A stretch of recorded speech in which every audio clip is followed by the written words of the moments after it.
Jim the Ape Want Proof.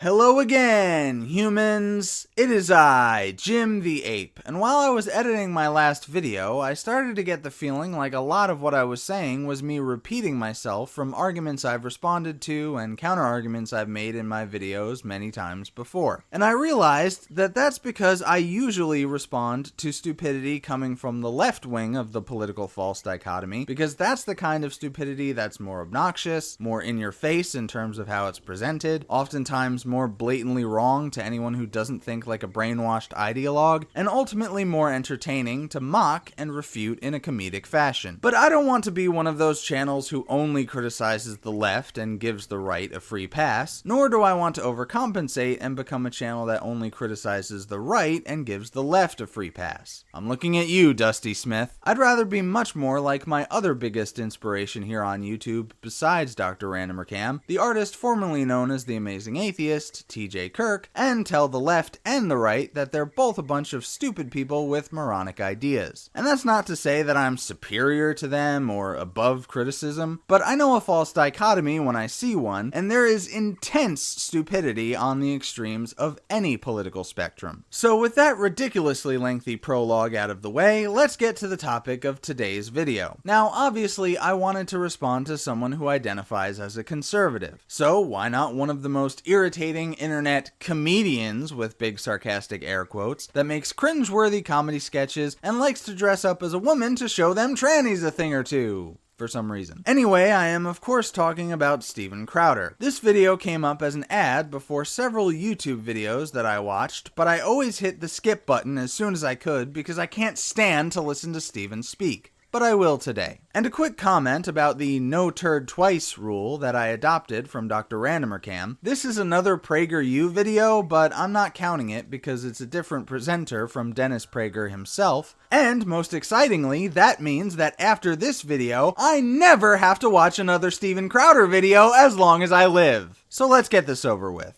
Democratic socialism. It's not the same as socialism because it's democratic, right?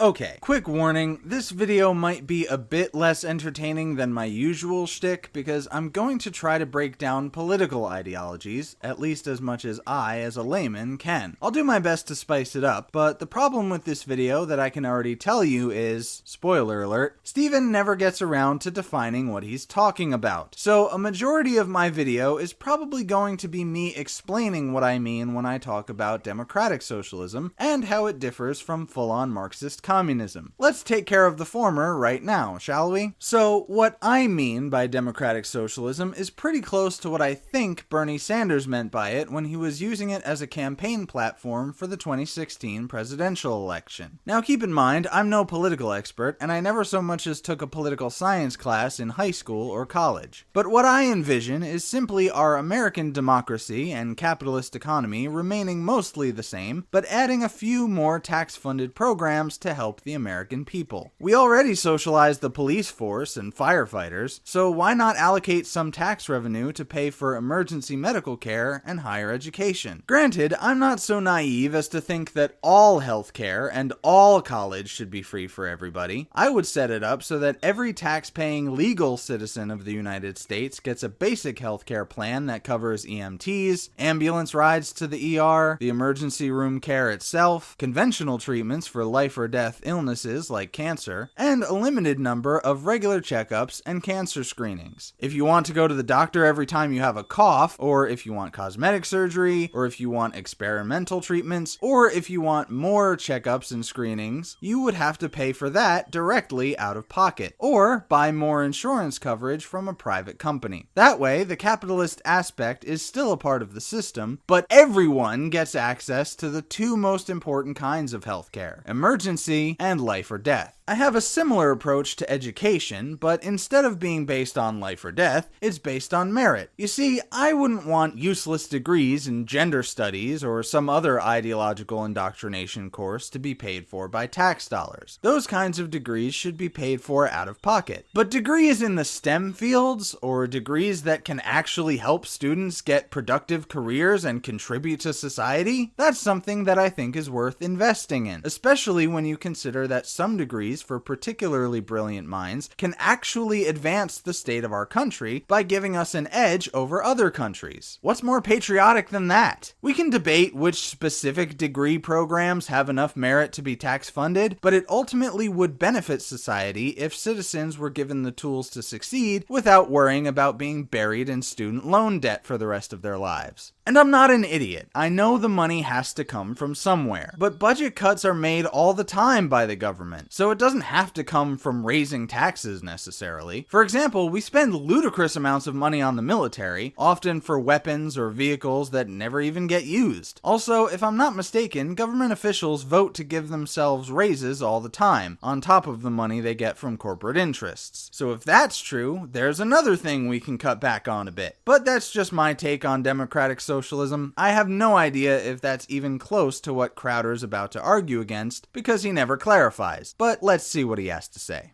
Or something, right? People are buying that. People buy that now, right? Apparently.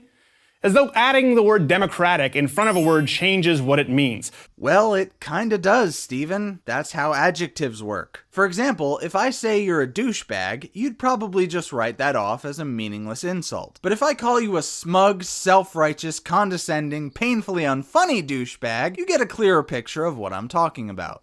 Just because we toss something to a vote doesn't change what that something is. But if the something in question is sometimes enforced against the will of the people in a very non-democratic way, then adding democratic gives it the distinction of instead being either the result of a vote, or at the very least not changing the democratic system of government that's already in place. Nor does it alter whether that something is inherently good or bad. Oh my god, it's like the Dennis Prager video all over again. Look, Steven, nothing is inherently good or inherently bad. Things only become good or bad in practice, and it's technically subjective. I don't want to get into the whole objective versus subjective morality thing again, so let's just move on. Couple of examples, because I know you'll ask. Hamas was democratically elected as the government in Gaza, despite the fact that the destruction of not only Israel, but the eradication of all Jews is in their official charter. And Adolf Hitler was also elected despite having a not-so-rosy attitude towards them, in triple parentheses. It's just a meme, bro. Anyway, what's your point? Robert Mugabe, or Bobby Mugabe if you prefer, was democratically elected by a loving majority in Zimbabwe. Zimbabwe, how's that working out? I don't know. I haven't visited lately. Also, I tend not to give a shit about current events that aren't in my general geographic vicinity. At least not on an emotional level. Whatever it is, I hope it gets better. And I'm sure you'll be sending all your thoughts and prayers, won't you, Steven? Venezuela?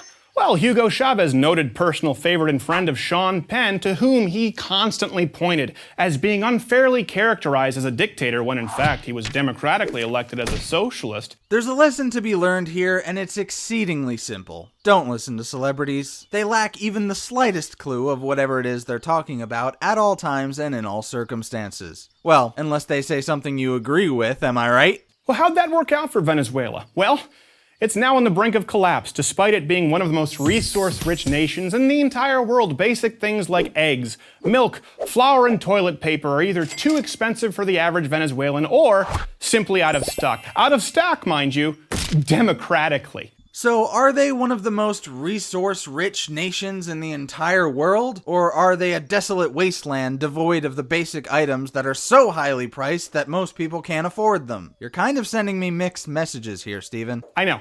Some of you will say, well, that's not fair because really we knew all along it technically was a dictatorship. Okay, that's fair. If it's fair, then why did you bring it up? It's like if I went, let's talk about why democratic republics are the worst kind of governmental system there is. And let's start with the DPRK. I mean, I would never do that because that's fucking retarded. But do you get my point? You started off your treatise against democratic socialism with an obvious dictatorship merely masquerading as a socialist democracy. That's rather disingenuous of you, Steven. Let's move on to example number 2. Denmark? Okay, here's the time where you point to an entirely homogeneous population about 1/60th the size of America's, and you point to that as the blueprint. Okay, let's go there. Well, I personally don't use Denmark as an example of some perfect socialist utopia. I'm not even really a hardline socialist. I just believe that tax revenue should go towards life or death healthcare for every citizen, and maybe higher education to help the exceptional ones excel. But I get it. There are other factors at play, like population, cultural differences, etc. I'm not disputing that. So, continue. This is a place where the middle class can't even afford a car because of the 180% new car tax. Wait, so you have to pay almost 3 times the price of the vehicle just to buy a new car? Well, that kinda smells like bullshit to me, but even if it's not, are used cars not a thing in Denmark? Because if they are, then I would think that most Denmarkians would just buy used. Or does new include new to the owner? Whatever. I don't really care. And the Prime Minister was so fed up with Americans pointing to it as a beacon for socialist success that he felt compelled to clarify, I would like to make one thing clear. Denmark is far from a socialist planned economy. Denmark is a market economy. Cool story, bro. Sweden? I love Sweden. Really? Because given your political leanings, I'd expect you to think Sweden is a left-wing socialist shithole, brimming with Muslim immigrant rape gangs, and those special snowflakes you're always patting yourself on the back for offending. Unless, of course, you're being sarcastic, in which case you're still an annoying wannabe edgelord whose only true offense is your hackneyed attempts at comedy. Case in point? Okay, great bikini team, and thanks to that country, my armoire now doubles as a bookcase. Speaking of which, the founder of IKEA, let's be honest, the only really cool export from Sweden, aside from a few good hockey players, left Sweden because of the stifling high tax rate. So, Sweden, good place, not bad people, but a successful model for a viable economy in today's global market? Incorrect. So, one guy, and more specifically the founder of a major corporation, left the country due to a high tax rate, therefore you dismiss the entire fucking country as being a bad economic example? Again, I'm no expert, but it seems to me like you might be jumping to a conclusion there. Either that, or you were already at said conclusion and just looking for any example you could find to confirm it. Neither are good options, but the latter is confirmation bias, which I happen to think is quite a bit worse than the former. The fact is that over time, the greatest enemy of socialism is reality. I know you're probably about to elaborate on that, but you could literally replace the word socialism in that sentence with anything you think is bullshit, i.e., the greatest enemy of Christianity is reality. Because after all, what was the first thing that God forbid Adam and Eve from having in the absolutely batshit insane fairy tale of the Garden of Eden? That's right, the fruit from the tree of the knowledge of good and evil. I realize that that was a total aside, but it's fun. Try it at home, kids. Say the greatest enemy of blank is reality, and fill in the blank yourself.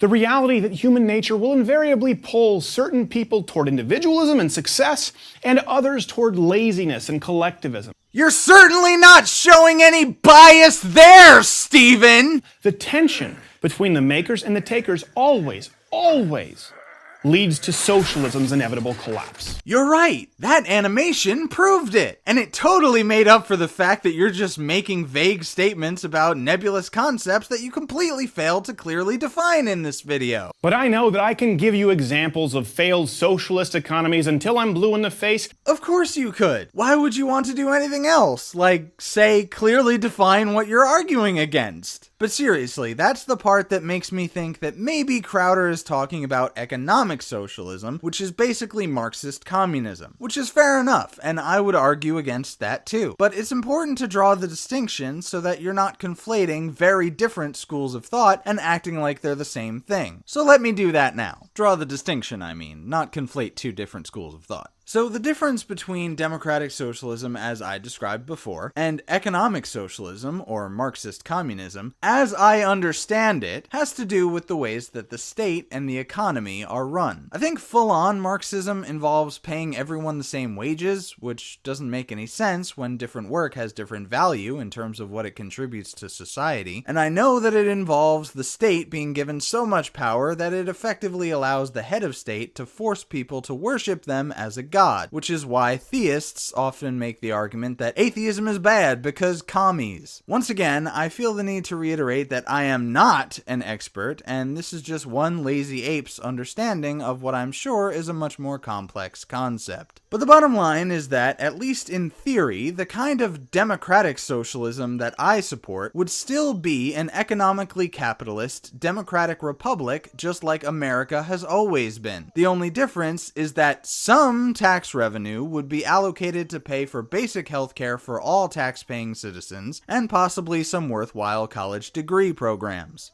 And you won't care.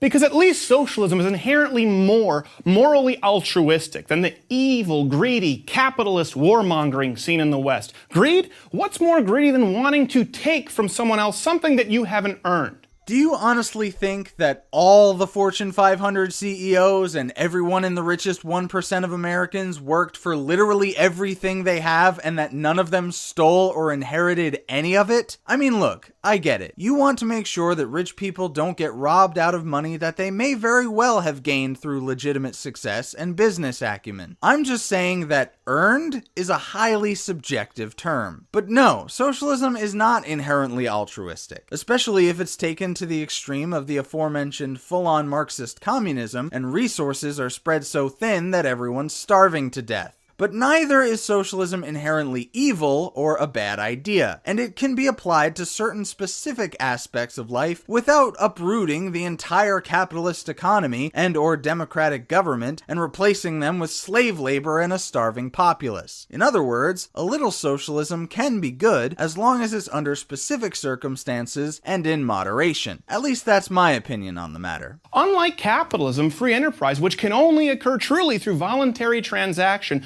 socialism can only occur at gunpoint. That's what it comes down to. Okay, this might be pedantic of me, but I have a problem with the phrase can only, especially when it's suggesting that something can only occur at gunpoint. It shows a lack of imagination. What if literally everyone was on board with it? What if the government offered some really cool non-monetary incentive to rich people to get them to pay their share? What if all the guns in the world stopped working and all violent threats had to be at sword point? If you don't pay your taxes, once you get through the IRS and the auditing and the lawyers and the PR stunts, people make you give the government your money, an increasing amount of your money, the more successful you are, or they send in scary men with guns to take you away. I'd like you to keep in mind that that sentence started with, if you don't pay your taxes. Yes, Stephen, there are consequences if you don't pay your taxes because you've entered into a social contract wherein you have to help pay for the upkeep of the government and infrastructure of the country you live in, and in turn, the government has certain responsibilities to you. And I love how butthurt conservatives like you always get at the mere thought of taxing the rich more than the poor. Look, there are tons of different views about how tax rates should work. Flat tax versus progressive tax and shit like that I'm not even gonna get into. I'm just going to say that I'm of the apparently insane and evil notion that rich people should pay reasonably more in taxes because they have more, and because the wealthier the people we're talking about, the less an increase in their taxes will affect their lifestyle. Also, a lot of rich people get out of paying their taxes anyway by cheating the system or just being given tax breaks by people in the government. Like, oh, I don't know, a billionaire businessman turned reality TV host who somehow got elected president. Now, so long as the people having their stuff taken away at gunpoint are in the minority,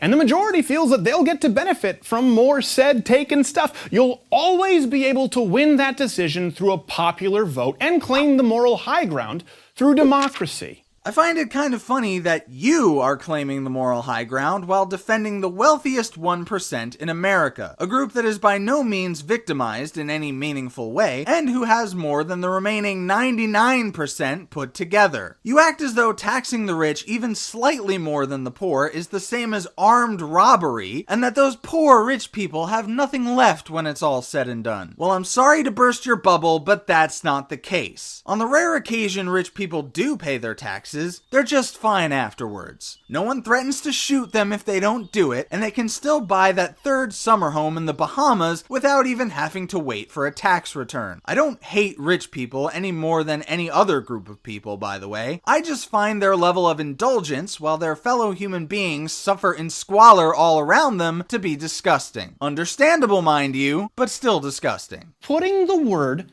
democratic in front of your socialism doesn't make it any inherently more moral nor less violent. The only violence you even referenced is taxation at gunpoint, which frankly is a ridiculous notion even for a fucking cartoon. Did you get that? American wannabe socialists also. Get a job. I have a job, and I still believe in the kind of socialized government programs that I've explained in this video. Granted, that might not be what you mean by democratic socialism, but we can't quite know for sure that you haven't conflated the two if you never clarify. So I guess I can just as easily say to you, get a brain. Please, like a real job. Who decides what a real job is? You? Give me a fucking break. A job is anything you do that you get paid for. Calling something not a real job just means you don't like that other people found less shitty ways of making money than you did. You'll probably have to shave first. Says the guy sporting a pathetic 5 o'clock shadow. Also, some jobs don't give a shit about facial hair and will let their employees grow beautiful, flowing beards. But don't let that get in the way of your strawman liberal socialist stereotype. Anyway, that's the end of the video. I know it was kind of weird because I'm not even sure if he was arguing against the same thing I was defending. Probably not, but I hope that I did a good job of outlining my position regardless. And hopefully this will give people a better understanding of how not all socialisms are created equal, and that single-payer healthcare isn't going to automatically lead to the USSR of America. But again, this is a layman's understanding without any research on the topic, so probably not. But I hope this video gave you something to think about, or at the very least entertained you. If it did, please give it a thumbs up. I always appreciate that. If you didn't like it, too bad. If you like my content, please make sure you're subscribed and click the bell icon to get notified whenever I upload a new video. Follow me on Twitter and BitChute, where I upload my videos several hours before YouTube. And if you really want to help me out, you can support me on Patreon. I just kind of got back into the swing of things, so I might be looking into other options for fan funding soon, such as maker support or turning my PayPal into a business account, as well as the t-shirt idea that I've been meaning to look into for several months now, but haven't yet. Let me know what you think about that in the comments section below. As always, thank you for watching. I'll catch you next time. Stay great, apes.